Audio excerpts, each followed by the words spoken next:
Então, o capítulo de hoje é o capítulo 42. Então, a palavra do governador. Lembrando um pouquinho do capítulo passado, vocês se lembram que foi quando tocou aquele clarim, né? Aquele som, por 15 minutos avisando que alguma coisa de muito grave estava acontecendo na Terra. E foi um capítulo, e era sobre a Segunda Guerra, né? Que estava na iminência de estourar.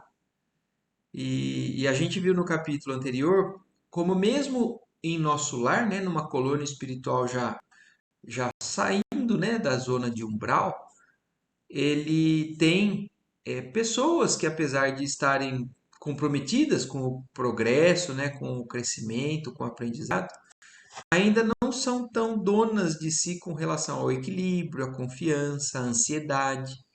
Porque foi aquela cena que eles saíram todos na rua, né, em direção ao Ministério da Comunicação, porque eles queriam saber notícia. E conta, né, alguns pequenos episódios ali de uma moça que estava nervosa, querendo saber se o ex-marido dela iria desencarnar e iria procurar ela. Então, uma ansiedade geral que não é característica dos espíritos mais evoluídos. A confiança sempre, né, a tranquilidade, a fé. No final do capítulo foi aquele momento, então, em que eles chegam e recebem uma mensagem que o governador viria, e quando o governador vem, a primeira coisa que ele faz é tranquilizar a eles, né? Com uma simples conversa ali, os ânimos de todos voltaram ao normal, a um ânimo de confiança, de mais tranquilidade. E aí agora esse capítulo que entra, o próximo é o que é a conversa, uma conversa um pouco mais detalhada com o próprio governador. E aí então ele diz, apesar do governador pedir para que eles mantivessem a calma, falando que a ansiedade, né, o estresse não acrescenta em nada, não constrói, não edifica nada, ele disse que ele teria uma oportunidade de conversa com eles mais tarde. E aí seria para o domingo imediato, né? Para o domingo imediato, a visita do Clarim, quer dizer, quando tocou aquela sineta lá, aquele som, prometeu o governador a realização do culto evangélico no Ministério da Regeneração. Então, o governador prometeu que iria fazer lá um estudo, um culto, né? Uma prece, diretamente dentro do Ministério da Regeneração.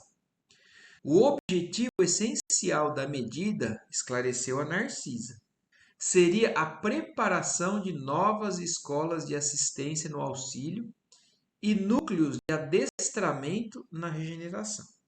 Então a gente já percebeu que com o desencadear, né, da Segunda Guerra, o trabalho no plano espiritual aumentaria e muito. Tanto é que alguns daqueles estavam preocupados com isso, que ia aumentar o trabalho deles. Os mais elevados, né, enxergam isso como possibilidade de crescimento, como bênção, né, e não como um problema. Mas aqueles que não estão tão comprometidos ainda enxergam como um problema. E aí o governador já está preparando isso, começando a estimular ou a esclarecer ele sobre o que fazer com relação ao que iria estar para acontecer.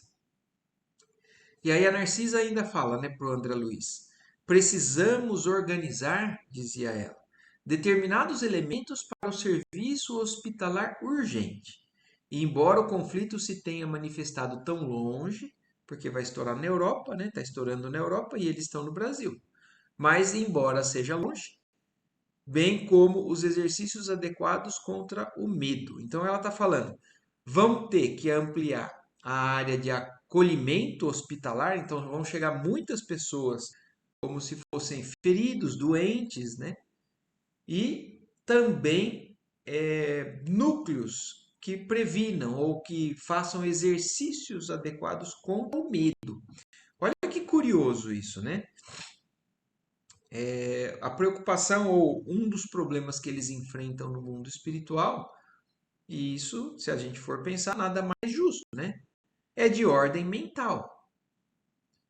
O de ordem material, que muitos ainda carregam do lado de lá, é ainda presente, dependendo do estágio de materialidade, mas não é um dos maiores problemas. A gente vê que um dos grandes problemas, inclusive, qual é a teia, né, que envolve as vibrações ali no umbral? São criações mentais muito inferiores ou muito enraizadas em vibrações ruins. O medo seria uma forma mental muito prejudicial. E aí, quando ela fala isso para o André Luiz, ele mesmo fica surpreso, né? Fala, contra o medo? Acrescentei admirado.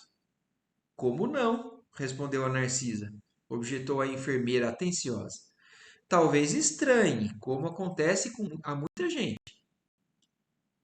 Não, talvez estranhe, como acontece a muita gente, a elevada percentagem de existências humanas estranguladas simplesmente pelas vibrações destrutivas do terror, que é tão contagioso como qualquer moléstia de perigosa propagação. Então, o que ela está querendo dizer é o seguinte: talvez você não saiba o quanto existe por aqui, né, existências que são estranguladas por essas vibrações de terror. E isso, a comparação que ela faz, é tão preocupante quanto uma doença contagiosa de alta propagação. E isso fica muito claro da gente ver se a gente lembrar do que aconteceu e ainda acontece, né? Mas principalmente no início da pandemia. Muita gente entrou em pânico.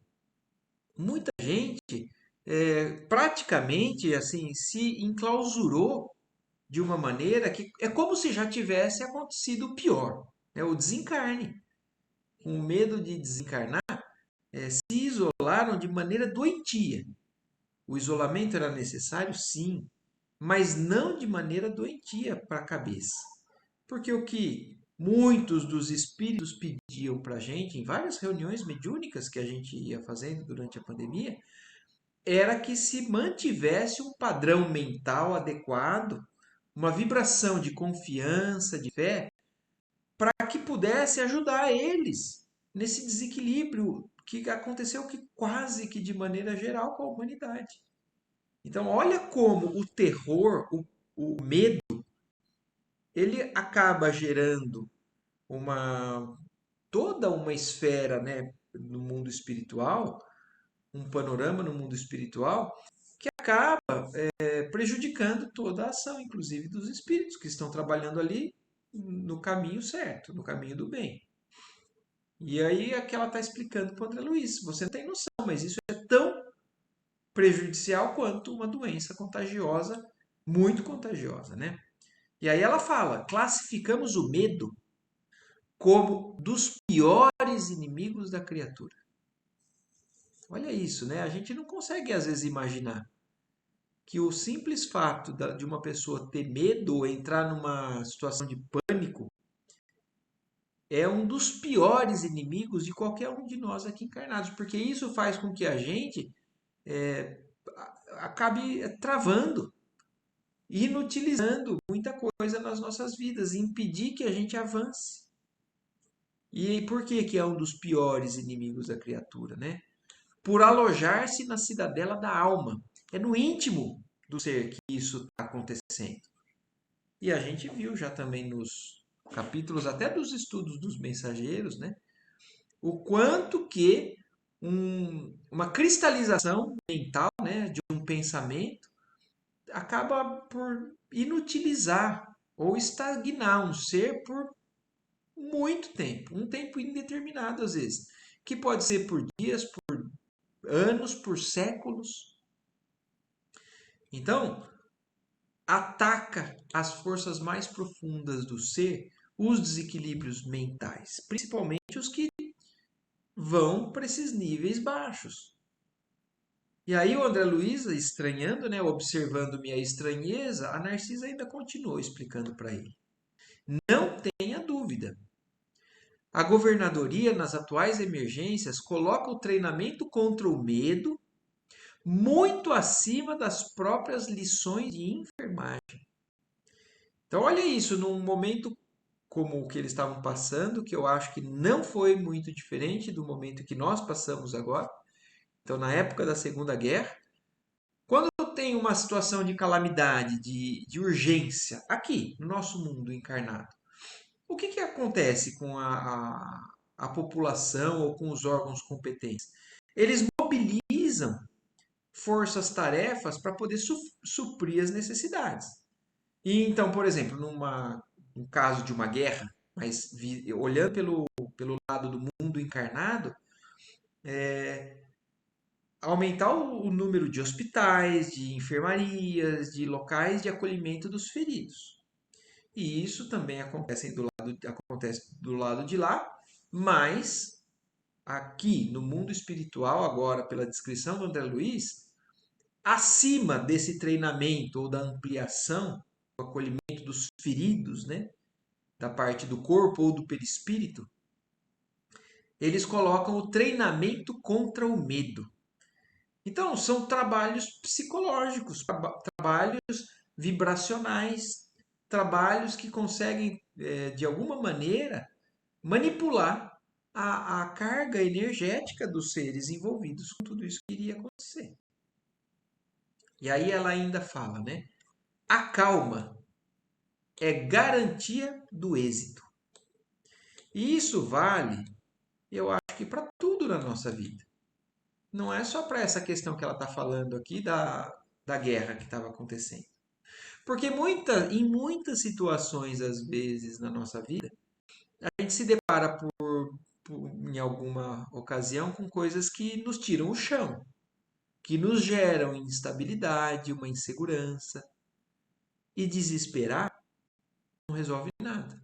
É o que foi falado no último capítulo, né? Aliás, deixa eu até ler a frase certinho naquele capítulo, Convocados à Luta, né? Que foi justamente a palavra aqui, ó. A aflição não constrói. Não vos entregueis aos distúrbios do pensamento ou da palavra. A aflição não constrói, a ansiedade não edifica. Então, ponto. Isso tem que ficar muito claro para a gente. A gente tem o direito de se desequilibrar, sim, mas de permanecer muito tempo nesse desequilíbrio não vai resolver e, na verdade, só vai agravar. E quanto mais a gente conseguir evitar esse tipo de situação com nós mesmos, melhor. Porque é como ele fala, a calma é garantia do êxito. Então, se a gente quer resolver um problema, por pior que ele pareça, é mantendo a calma, mantendo a confiança, a fé, né? De que nós estamos amparados por nosso Pai, por toda uma espiritualidade que nos dá os recursos quando a gente se coloca no caminho certo. Então a Narcisa fala isso para o André Luiz e entendendo que ele talvez ainda esteja um pouco não conseguindo entender perfeitamente, né? E aí ela fala, então, mais tarde compreenderá tais imperativos de serviço. E aí o André Luiz tanto não entendeu plenamente que falou assim, não encontrei argumento de contestação para retrucar. Ele só ouviu ali uma novidade para ele. E aí na véspera então do grande acontecimento, que era a vinda do governador no Ministério da Regeneração, o André Luiz está contando aqui para a gente. Tive a honra de integrar o quadro de cooperadores numerosos no trabalho de limpeza e ornamentação natural do grande salão consagrado ao chefe maior da colônia. Então, o André Luiz estava feliz, porque ele estava podendo, inclusive, contribuir com o preparo do local onde o governador iria falar. O chefe maior da colônia, né? Ele é o principal ser ali, né? No nosso lar. Experimentava, então, ansiedade justa. Quer dizer, ele estava até ansioso por esse momento, né? Ia ver pela primeira vez, a meu lado, o nobre condutor que merecia a veneração geral. Então, por que que está tão ansioso? Né? Porque, pessoalmente, quer dizer, com a presença do perispírito ou daquela alma ao lado mesmo dele, ele nunca teve. Todas as vezes que ele falou, que ele citou o governador no livro, foi por aquele televisionamento. o governador estava fazendo as orações, né, ou algum comunicado na governadoria e era passado em aparelhos que ele fala que pareciam o que a gente conhece hoje como TV, né, como as TVs ou as telas. Então ele via sempre o governador virtualmente, à distância. Mas dessa vez não. O governador iria estar na presença física ali, né? Vamos dizer física, ali na frente dele. Por isso que ele estava falando, estava ansioso, justamente. Não me sentia sozinho em semelhante expectativa, porque havia inúmeros companheiros nas minhas condições. Quer dizer, tinha muita gente esperando por essa oportunidade de ver de perto o governador do nosso lar, né? Tive a impressão de que toda a vida social do nosso ministério convergiu para o grande salão natural. E eu vou chamar atenção para um detalhe aqui do livro Nosso Lar, que vocês perceberam que ele é muito descritivo, André Luiz, em várias coisas. A ministra veneranda é também um espírito de luz ali no meio do nosso lar. Mas vocês perceberam que todos até agora tiveram nome? E o governador do nosso lar, ele não é citado o nome dele em nenhum momento do livro? Ele nunca falou o nome do governador? Não, ninguém sabe quem é o governador. Existem Mas suspeitas. a ministra veneranda é acima do governador? Não, eu acho que não. Ela não tem essa informação. Eu Ah, acho tá. que não. Porque é como ele falou assim. É também por conta da posição que ele adota ali. Mas aqui fala, né? O chefe maior da colônia. Talvez Ah, é. seja o espírito mais elevado ali, ou não, ele está no mesmo nível que a veneranda, não sei. Não Não fala sabemos. isso. Mas o que é um fato curioso é que o governador é sempre o governador. A ministra veneranda é a ministra veneranda. O governador, qual é o nome dele? Não É sabemos. interessante, é É verdade. interessante, né? Curioso isso. Talvez um dia a gente saiba. Existem estudiosos que têm algumas convicções que Em dizem, nenhum livro, não é só nesse, em não, em nenhum ele nenhum menciona. livro da obra do André Luiz, a espiritualidade não afirma quem é o governador, pelo menos nessa obra, né, da sequência do André Luiz. Tá. Mas existem suspeitas.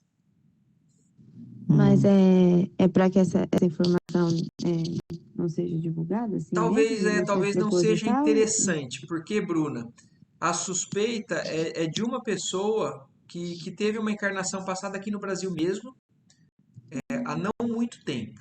Talvez ele tenha desencarnado e logo na sequência assumiu a posição já de governador lá no nosso lar. Porque ele viveu na Entendi. região do Rio de Janeiro, inclusive. E para não gerar problemas, como aconteceu com Humberto de Campos, que foi depois chamado de o irmão X, eu acho que eles não falaram esse detalhe. Até porque Entendi. não é tão importante isso. O importante é que é um espírito Uhum. de luz. É que a gente tem a necessidade Claro. de saber quem é, né? Curiosidade, mas o importante é que é um É, a espírito de primeira luz. coisa que eu pensei é provavelmente não é para ser dito mesmo. É E para tem um motivo. preservar É, provavelmente algumas coisas que ainda se respeita ao nome de quem foi essa pessoa aqui no Brasil. Então pode ser entendi. isso. Entendi. Então, mas estava um evento para acontecer por conta disso, né? Do governador ir para lá. Então toda a vida social do nosso ministério, o Ministério da Regeneração, convergiu para o grande salão natural. Era onde eles iam receber. Desde o raiar de domingo, quando verdadeiras caravanas de todos os departamentos regeneradores chegavam ao local. Isso daqui também é uma informação importante para a gente pensar, porque a gente sabe que o André Luiz está trabalhando no Ministério da Regeneração, nas câmaras de retificação. E às vezes a gente faz uma ideia meio restrita, né, de que o Ministério da Regeneração é só ali onde o André Luiz está, né? Mas não, ó, são vários departamentos regeneradores. E agora vários desses departamentos estavam chegando. Aqui a gente só tem a descrição das câmaras de retificação. O grande coro do templo da governadoria, aliando-se aos meninos cantores das escolas do esclarecimento, Então iniciou a festividade com o maravilhoso hino intitulado Sempre Contigo, Senhor Jesus, cantado por 2.000 vozes ao mesmo tempo. A gente começa a tomar assim, ter uma noção do porte do evento que estava acontecendo ali, né? Do tamanho do salão, que é em ambiente natural, como a gente já viu a descrição, né, anterior. É numa área aberta, no meio da natureza. Mas olha isso, um coral com 2.000 vozes ao mesmo tempo cantando. Outras melodias de beleza singular encheram a amplidão. O murmúrio doce do vento, canalizado em vagas de perfume, parecia responder às harmonias suaves. Então, um clima totalmente, né, harmônico, né, de vibração totalmente sintonizada com o mais alto. Havia permissão geral de ingresso ao enorme recinto verde para todos os servidores da regeneração, porque conforme o programa estabelecido, o culto evangélico era dedicado especialmente a eles, comparecendo os demais ministérios por numerosas delegações. Quer dizer, para o Ministério da Regeneração estava aberto a todos, porque essa era uma ação do governador direta para aqueles trabalhadores daquele setor, para aquele ministério. E é fácil da gente entender isso, né? Se a guerra estava acontecendo, muitos desencarnados e provavelmente em desequilíbrio, né? Envolvidos por um clima, uma vibração muito ruim, iriam adentrar a esse ministério e por onde que entra no nosso lar, né? Se não geralmente por ali, pelo Ministério da Regeneração. Então, o treinamento que o governador precisava dar, o estímulo que o governador precisava dar, era para esse local. Era ali onde iria acontecer o aumento de trabalho. Pela primeira, e aí, então, ele começa a descrever, né? Pela primeira vez eu tive à frente dos olhos de alguns cooperadores dos ministérios da elevação e da união divina. Então, pela primeira vez, o André Luiz teve contato com seres que habitavam esses outros ministérios, que são os mais elevados ali do nosso lar. A gente não tem muita descrição do que são esses seres mais evoluídos, né? A não ser a citação, mas principalmente desses dois, o governador e da veneranda. Mas outros ali de elevação espiritual também habitavam ali. E dos planos mais altos ainda, mais raro ainda são as citações, né? A mãe do André Luiz é o Asclépios em outro livro, em outros. Mas a gente tem muita descrição do que a gente tem mais facilidade de compreender, que é a zona do umbral até a parte mais baixa ali do nosso lar. Mas ali, nesse momento, o André Luiz descreveu que ele teve a possibilidade de ver de frente alguns desses habitantes ali dos outros ministérios mais elevados, que me pareceram vestidos em claridades resplandecentes. Então, olha isso, né? A descrição do tipo de roupa, né, que envolvia esse ser, de muita luz. A festividade excedia a tudo que eu pudesse sonhar em beleza e deslumbramento. Instrumentos musicais de sublime poder vibratório embalavam de melodias a paisagem odorante. Às 10 horas chegou o governador acompanhado pelos 12 ministros da regeneração. Então, todos os ministros do Ministério da Regeneração estavam junto com o governador, que chegou às 10 horas. Nunca esquecerei o vulto nobre e imponente daquele ancião de cabelos de neve que parecia estampar na fisionomia, ao mesmo tempo, a sabedoria de um velho e a energia do moço. Então, olha que descrição que o André Luiz está fazendo, né? Ele é alguém que, porque a gente muitas vezes tem respeito aos mais velhos, né, por conta do tempo vivido, da experiência que adquiriram em muitas coisas aqui na vida terrena. Então, os mais velhos geralmente são os mais sábios. E os mais jovens são os mais enérgicos, né? Os mais viris, os mais dotados de energia para fazer muita coisa. Então, imaginem aliar essas duas coisas, né? A energia de um moço, a sabedoria já de um mais vivido. E no mundo espiritual não é diferente, né? Quanto mais de idade avançada ou de experiência de vida espiritual tiver o ser, mais sábio ele deve ser. E o governador do nosso lar tinha isso. Ele era um ancião, como André Luiz escreveu, de cabelos brancos, que tinha na fisionomia claramente a sabedoria adquirida com a energia de alguém que era jovem. E aí a gente fica pensando, né? E por que que ele é um ancião, né? Por que que ele continua adotando a fisionomia de um velho? Ele pode ter desencarnado velho, tudo bem, mas a gente já viu que no plano espiritual, as pessoas, os espíritos mais evoluídos, eles conseguem reconfigurar o seu perispírito para aparecer da forma que mais agradem a ele. E no caso do governador, ele aparece como um velho.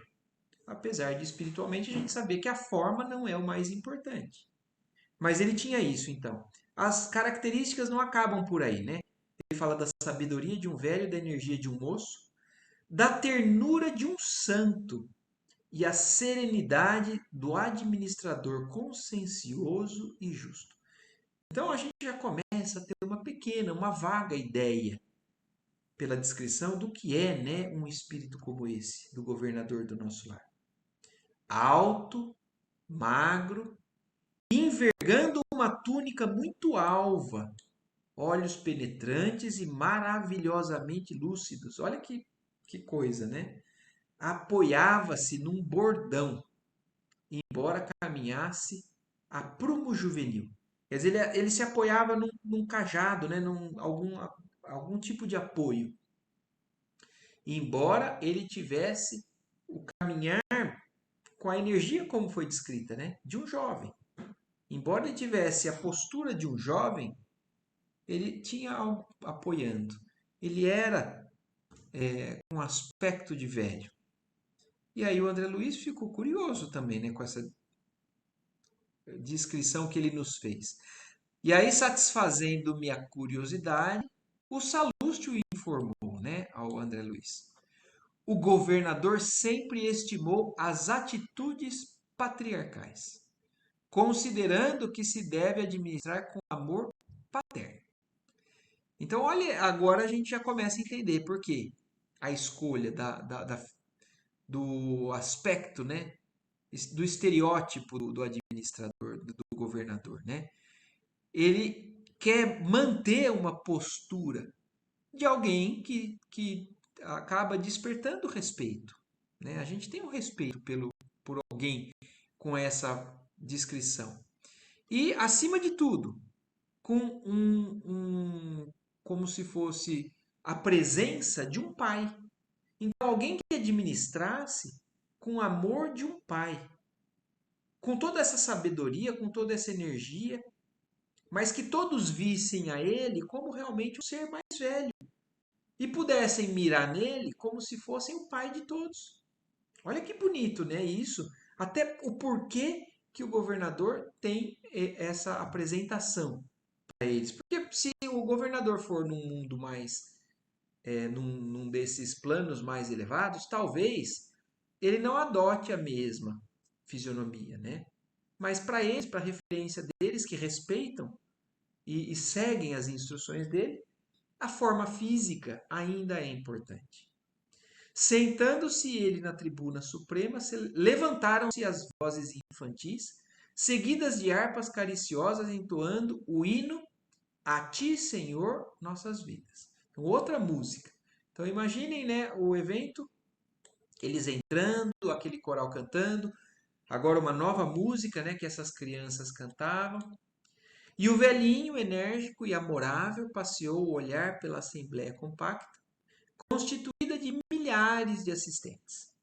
Em seguida, abriu um livro, luminoso. Olha isso, o governador tinha um livro com ele, que saía luz, que o companheiro me informou ser o Evangelho de nosso Senhor Jesus Cristo. Então, a Bíblia, para quem ainda acha que talvez a Bíblia não é algo que deva ser preocupado com relação à leitura ou ao estudo, depois do desencarne, para esses seres de luz, a Bíblia ainda é a referência principal. Então, o governador do nosso lar está ali abrindo a Bíblia para poder passar para eles alguma informação, né, dessa oração, desse culto que ele vai fazer. Ele abriu, folheou atento e depois leu em voz pausada. Então ele achou um trecho da Bíblia e ele leu, que é agora o que a gente vai ver aqui embaixo, né? Do Evangelho de Mateus, capítulo 24, versículo 6. Então é um trecho que fala assim, ó: E ouvireis falar de guerras e de rumores de guerras. Olhai, não vos assusteis, porque é mister que isso tudo aconteça, mas ainda não é o fim. Palavras do Mestre em Mateus. Quer dizer, isso são falas de Jesus. Então, são orientações que Jesus já tinha passado. Vocês vão passar por tempos de guerra ou de rumores falando sobre guerra. Mas olha o que tinha falado, né? Qual é a preocupação deles? Não estimular ou não deixar crescer o sentimento que envolve o medo, né? Então, não vos assusteis. Jesus está pedindo o que para a gente? Confiem, fé, não assustem com isso. A tudo nós estamos submetidos aqui no na nossa vida encarnada. Então é um trecho do Evangelho que o governador sabiamente trouxe para aqueles que estavam ali ainda assustados, ainda desesperados com o que tinha por vir. E Jesus já tinha avisado: não entrem em pânico, não assustem. Volume de voz consideravelmente aumentado pelas vibrações elétricas. Então vocês se lembram que muitas das coisas lá no mundo espiritual também são amplificadas por algum tipo, como um microfone de objeto elétrico, né? E a palavra então do governador estava sendo amplificada, aumentada por essas vibrações elétricas.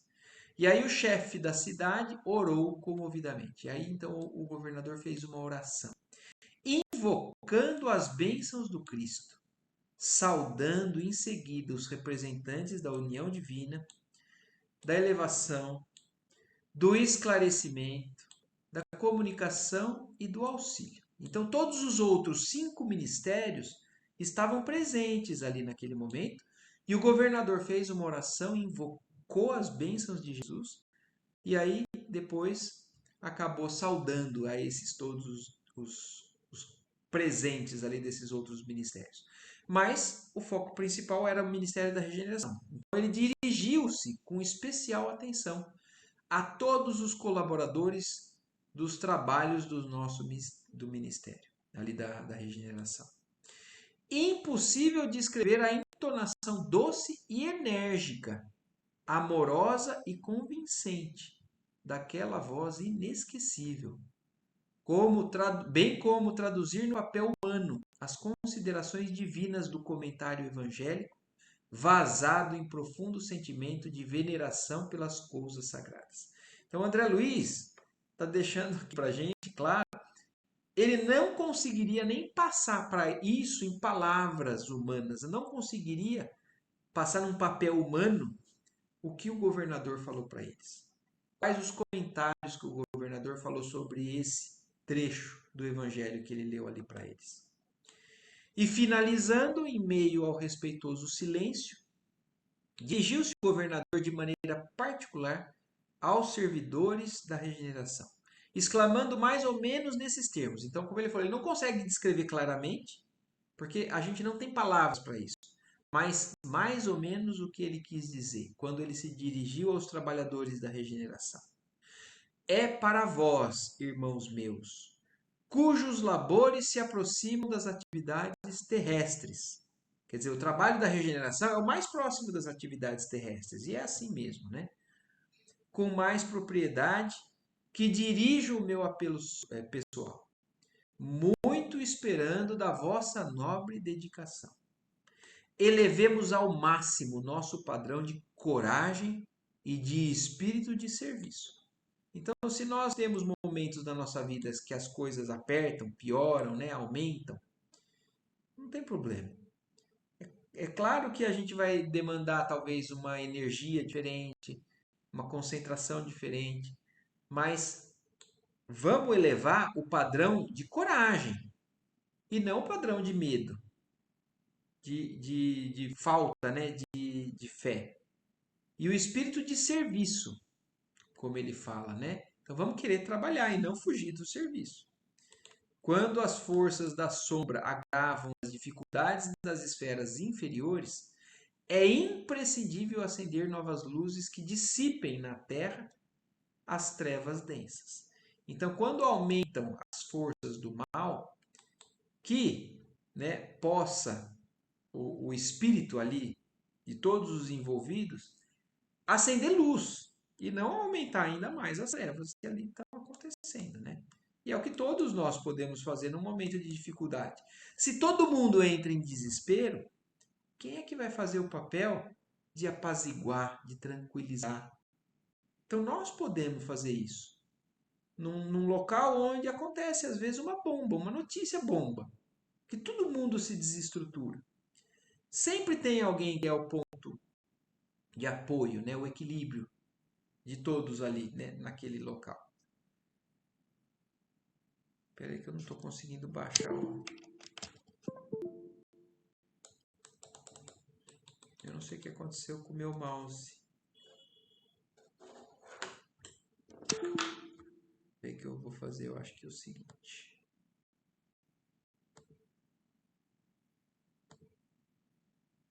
Vou aqui para o outro capítulo, a palavra do governador.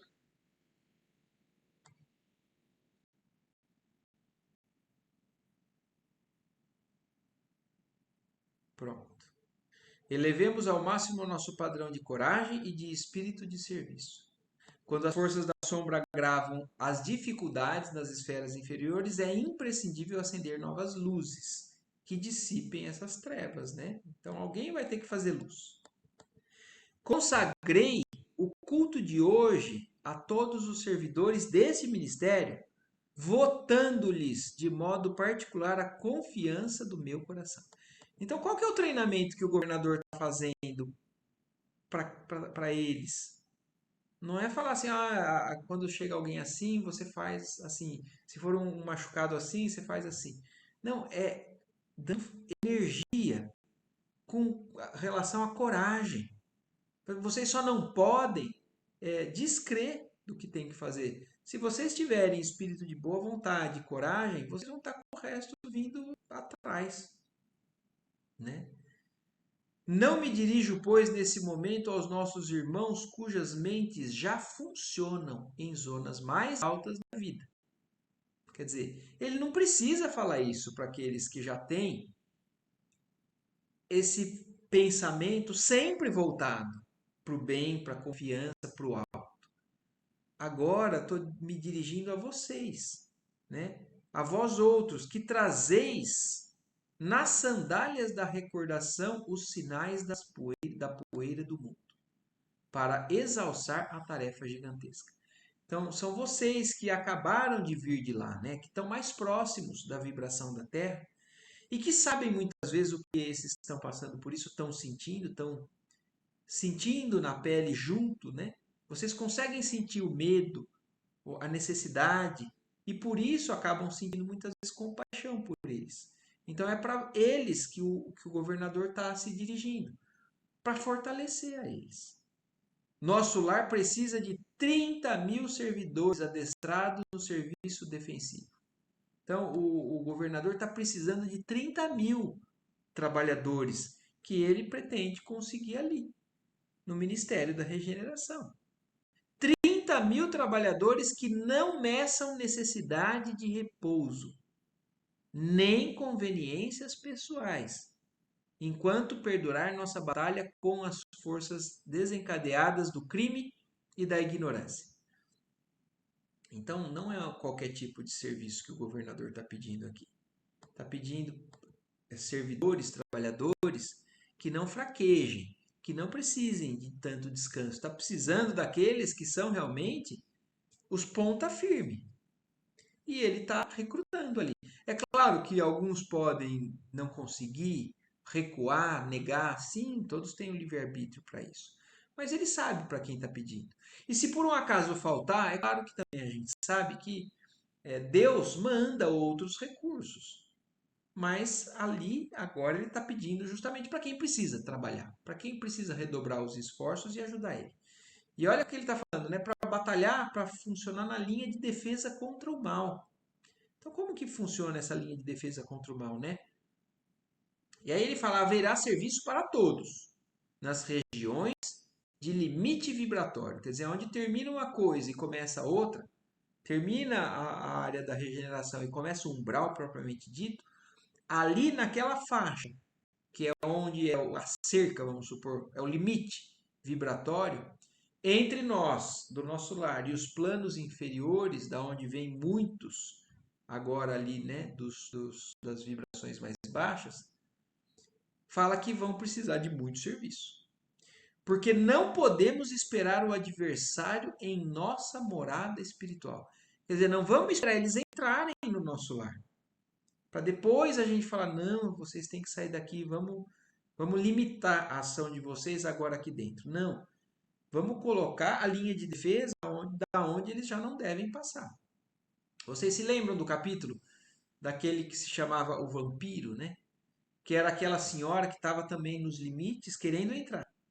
E as sentinelas, ou aqueles responsáveis pela segurança, impediam que um espírito foi impedido de entrar, porque eles sabiam que um espírito totalmente voltado ainda para objetivos inferiores poderia bagunçar o trabalho que estava sendo ali dentro. Então, para preservar isso, eles impediram que aquele ser entrasse. Agora, imagina num momento como esse, de guerra. Então, imaginem também num momento como esse que nós acabamos de passar. É necessário a vibração, o trabalho da espiritualidade para limitar o mal. A guerra contra o mal não é como a gente imagina, né? Com as mesmas ferramentas que o mal usa. Não é com violência, não é dizimando, é a limitação. É a imposição de respeito que o bem pode fazer contra o mal. E muitas vezes eles usam, a gente viu lá, né? Descargas elétricas para assustar. Então, para afastar e impedir que eles pudessem entrar e promover uma desordem, né, dentro do nosso lar. E aí ele explica justamente isso.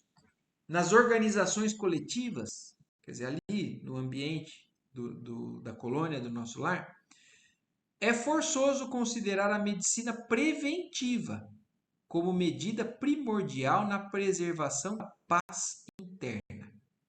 Então, ele está querendo prevenir que aconteça o pior e entrando esses seres, as forças do mal, que são evidenciadas, né, num momento como o da guerra.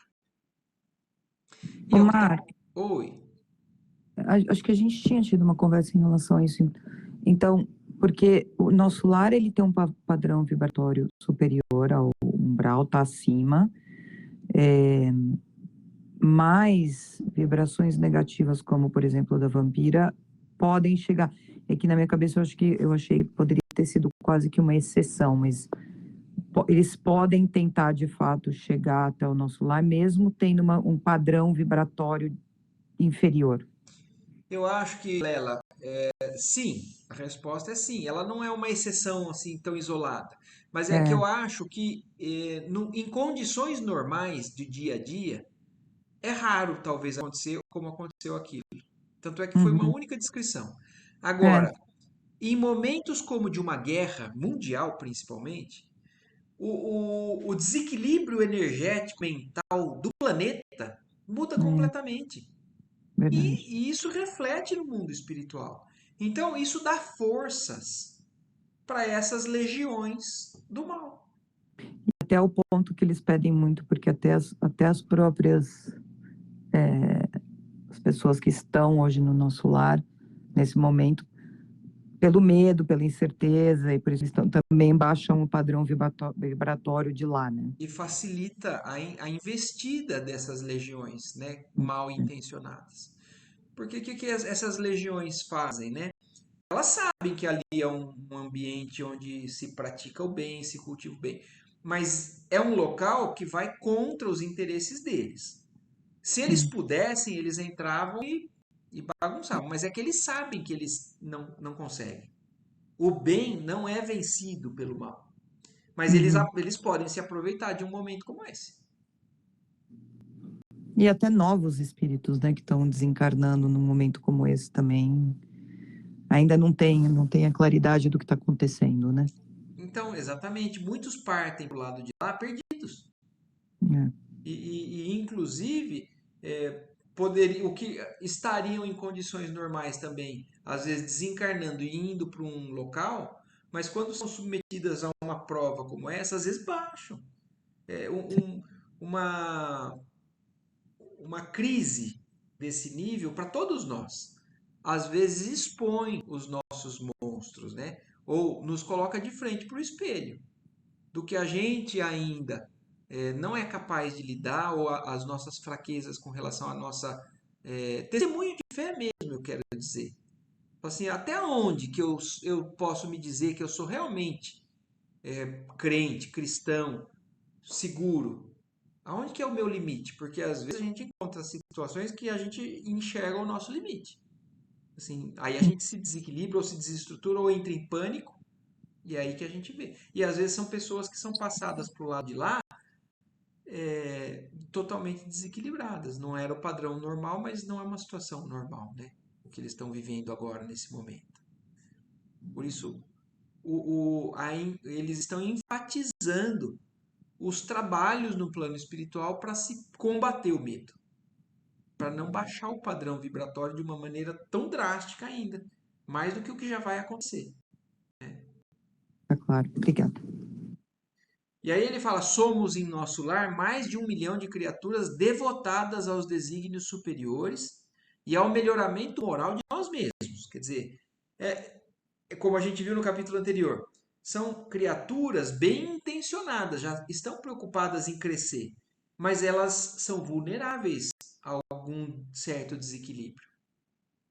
Seria caridade permitir a invasão de vários milhões de espíritos desordeiros?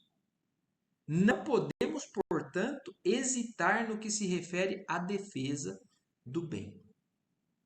Então é para preservar um problema maior, porque ele sabe, ele conhece a vulnerabilidade dos espíritos que estão ali dispostos a melhorar, mas sabe que algumas situações podem fazer eles dar uma estagnada, uma descidinha, né?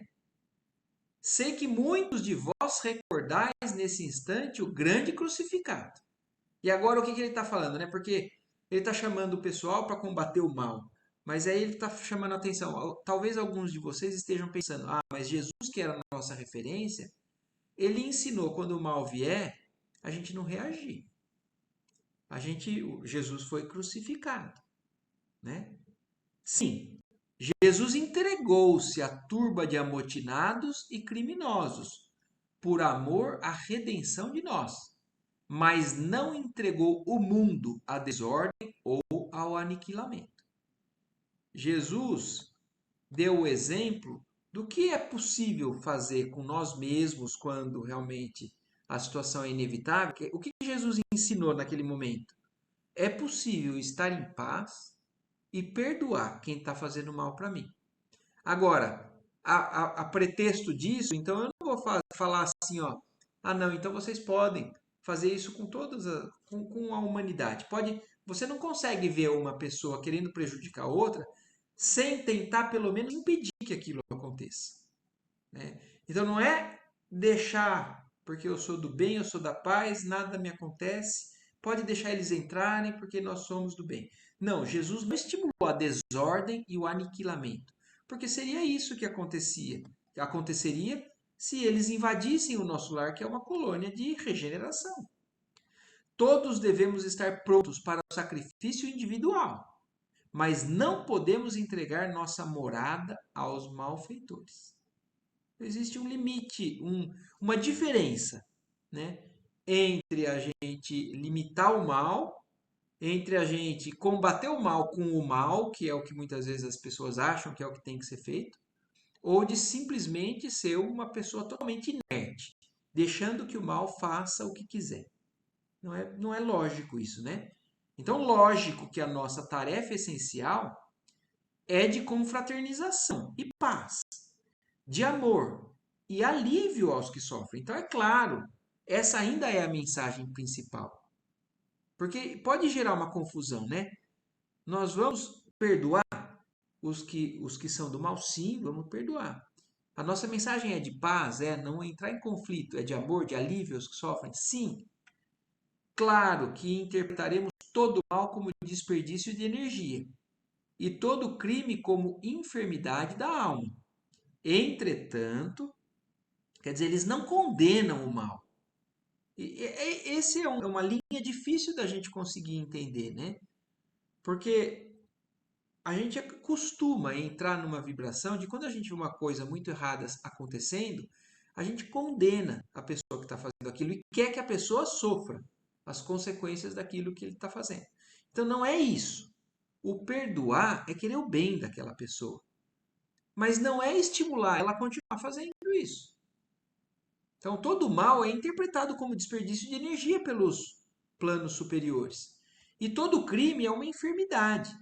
Mas, né, entretanto, nosso lar é um patrimônio divino que precisamos defender com todas as energias do coração.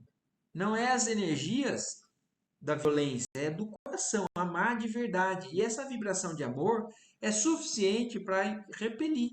É luz que combate a treva. A luz combate a treva não é com agressão, é só de acender. Ela elimina a treva. Quem não sabe preservar não é digno de usufruir. Preparemos, pois, legiões de trabalhadores que operem esclarecendo e consolando. Então, olha isso, o que é o trabalho que está sendo falado, dito ali, né? Na terra, no umbral e nas trevas. O trabalho deles é isso. Trabalhadores que esclarecem e consolam, tanto na terra quanto no umbral, quanto nas zonas mais profundas, né? Abissais. E em missões de amor fraternal. Mas precisamos organizar nesse ministério, antes de tudo, uma legião especial de defesa. Então a gente pode entender isso aos moldes do que a gente vê naquele capítulo dos mensageiros. Naquele capítulo que se chama Defesa contra o Mal. Eles assustam, eles limitam com cargas magnéticas, linhas vibratórias, às vezes até cargas elétricas, que dão a sensação de choque. É para impedir que toda essa desordem seja instalada numa casa que é uma colônia considerada sagrada, né? Então, precisamos dessas legiões especiais de defesa que nos garanta as realizações espirituais em nossas fronteiras vibratórias. Assim, continuou a discorrer. Então, ele continuou ainda falando por muito tempo, esclarecendo providências e encarecendo providências de caráter fundamental, tecendo considerações que jamais conseguiria aqui descrever. Ultimando os comentários, repetiu a leitura do versículo de Mateus. Então ele voltou a ler aquela fala de Jesus sobre as guerras, os rumores de guerra, mas que não temêssemos. Invocando de novo as bênçãos de Jesus e as energias dos ouvintes, para que nenhum de nós recebesse dádivas em vão. Comovido e deslumbrado, ouvi as crianças entoarem o hino que a ministra veneranda intitulava A Grande Jerusalém. O governador desceu da tribuna sobre vibrações de imensa esperança e foi então que brisas cariciosas começaram a soprar sobre as árvores, trazendo, talvez de muito longe, pétalas de rosas diferentes, em maravilhoso azul, que se desfaziam de leve ao tocar nossas frontes, enchendo-nos o coração de intenso júbilo. Quantas descrições a gente já ouviu, né, na obra de André Luiz, falando dessas bolas, dessas pétalas, que vêm do alto, que vêm de longe, que vêm com o vento, que são as bênçãos que vêm da providência divina, em forma de alguma estrutura, né, visível, mas que ao tocar neles é como se fosse energia revigorante, né, estímulo que eles necessitam. É como se fosse um passe, né? E isso é a descrição visível do que o André Luiz consegue nos passar pelo mundo espiritual. Isso talvez esteja acontecendo ao mesmo tempo quando nós estamos recebendo uma oração de alguém, uma oração muito bem intencionada. Quando nós estamos recebendo um passe, por exemplo, também. Mas é uma descrição que o André Luiz faz em vários trechos, né, desses livros da obra dele, para nos mostrar a, a real, né, do que acontece nesse benefício que eles recebem. E aí encerramos mais um capítulo aqui. Lela, você abriu o microfone? Não, não, não, você comentou depois. Eu ia falar isso, não é a primeira vez que faz essa referência, né? É, exatamente. E é curioso, eu fico toda vez imaginando, e nem sempre são descrições iguais, né? São parecidas. Sim, São elementos que vêm do alto ou do lado, agora veio, ele falou, né? Veio junto com a brisa, talvez de muito longe, pétalas de rosas diferentes. Que deve ser sempre uma maravilha, né? Presenciar tudo isso. isso deve ser aquela questão de que ele até comenta que você começa a enxergar coisas, né? Adquirir uma sensibilidade a enxergar coisas. É a Nós, ampliação, né, do campo visual. é, então, como nem você falou, uma oração, uma bênção, tem uma forma para eles, né? Para a gente não vê. Pra gente, infelizmente, a gente ainda não vê. Ainda, Talvez algumas pessoas consigam ver isso, né? A é, maioria não. Mas isso é muito legal pra gente ver o quanto é palpável, né? O quanto é real. E eu acho que principalmente por isso que ele faz essa descrição. Porque em vários momentos, às vezes, quando eu estou recebendo um passe ou numa oração, eu me lembro disso. Eu tento é, imaginar, apesar de não ver, e aquilo parece que intensifica a vibração que eu estou emitindo ou recebendo. Ajuda, né? Nós que somos seres ainda muito materialistas, né? A gente depende da descrição de algo material para poder potencializar alguma coisa. E eu acho que sim, talvez tenha esse benefício Sim, também. Certo, lindo. Bruna? tudo certo. Então tá bom. Tranquilo, Lela? Mais alguma coisa? Não, tranquilo, tranquilo, ótimo. Essa coisa do medo é um negócio para a gente pensar muito, né? Para a gente Como o medo para. É, não se deixar envolver, né? A ponto de não conseguir sair dali de dentro, né? É natural, eu acho, que a gente sinta inseguranças em determinados momentos, mas a gente tem que agora identificar isso.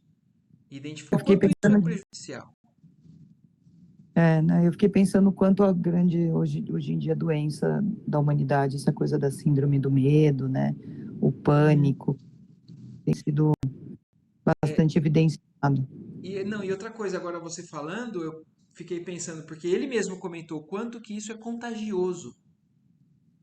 É verdade, O quanto que, às vezes, o meu medo, dependendo do que eu resolvo botar para fora, eu contagio os outros. sim. Então, a gente pode contagiar tanto para baixo quanto para cima.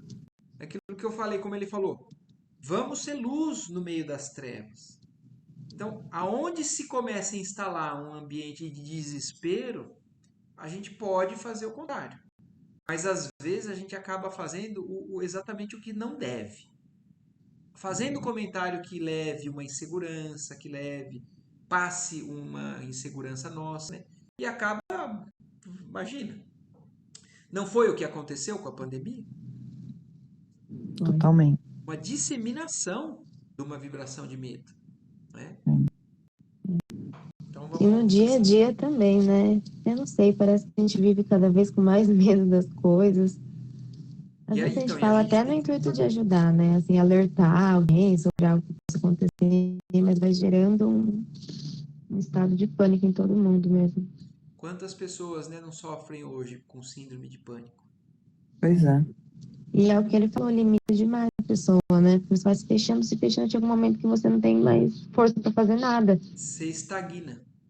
E é Né? por isso que tem um capítulo, Bruna, de um livro do Cneio Lúcius, que é do Chico Xavier, chama Alvorada Cristã. Que o título do capítulo chama assim, O Pior Inimigo. E ele começou a descrever a preguiça, a maldade. E eu fiquei imaginando, né, antes de chegar no fim, nossa, qual será o pior, né, de todos esses? Uhum. E é o desânimo. Eu nunca Não. imaginei. Olha, E eu desânimo, sabe por quê? Porque o que que é ânimo? É vida. Energia. Alguma coisa animada é um negócio que está em movimento. Quando sim, você desanima, você trava. Você é. para tudo. É. E é o pior inimigo de todos nós. E ele cita isso, né? Que é um dos piores inimigos, o medo. Porque entra num quadro de congelamento da criatura. É exatamente isso. Muito bom.